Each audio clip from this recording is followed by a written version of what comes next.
बांग्लादेश की सत्ता में भूचाल आ गया और भारत के खिलाफ जहर उगलने वाले मोहम्मद यूनुस के पैरों के नीचे जमीन खिसक चुकी है। बांग्लादेश के राष्ट्रपति मोहम्मद शहाबुद्दीन ने एक सनसनीखेज इंटरव्यू में यूनुस के काले कारनामों का कच्चा चिट्ठा पूरी दुनिया के सामने खोलकर रख दिया है। ये वही शख्स है जिसने बांग्लादेश की आवाम को भारत के खिलाफ भड़काया और खुद को मसीहा साबित करने की कोशिश की। लेकिन अब जो सच सामने आया वो रूह कपा देने वाला है, क्योंकि यूनुस ने अपनी ही सरकार और देश के साथ ऐसी गद्दारी की है जिसकी मिसाल ही नहीं मिलती।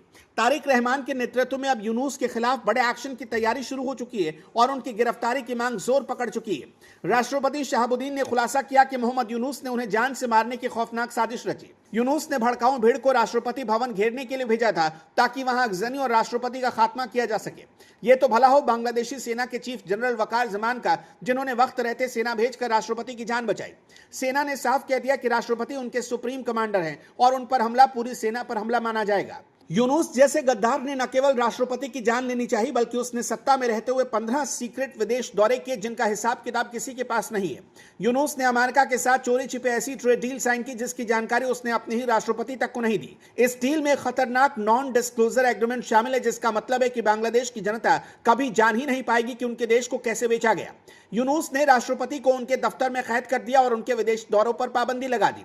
वो चाहता था कि राष्ट्रपति का तख्ता पलट कर दिया जाए और उनकी जगह अपनी पसंद के किसी जज को बैठा दिया जाए ताकि वो मनमर्जी से देश को लूट सके। उसने राष्ट्रपति भवन के प्रेस विंग तक को खत्म कर दिया ताकि सच बाहर ना सके। सबसे बड़ा पाप जो यूनुस ने किया था वो भारत के साथ बेवजह की दुश्मनी मोल लेना। उसने झूठ फैलाया कि बांग्लादेश की हर समस्या के पीछे भारत का हाथ है और इसी नफरत को बेचकर उसने अपनी सत्ता चलाई। वो अमेरिकन डीप स्टेट का ऐसा मोहरा बनकर काम कर रहा था जिसका मकसद सिर्फ बांग्लादेश को बर्बाद करना था।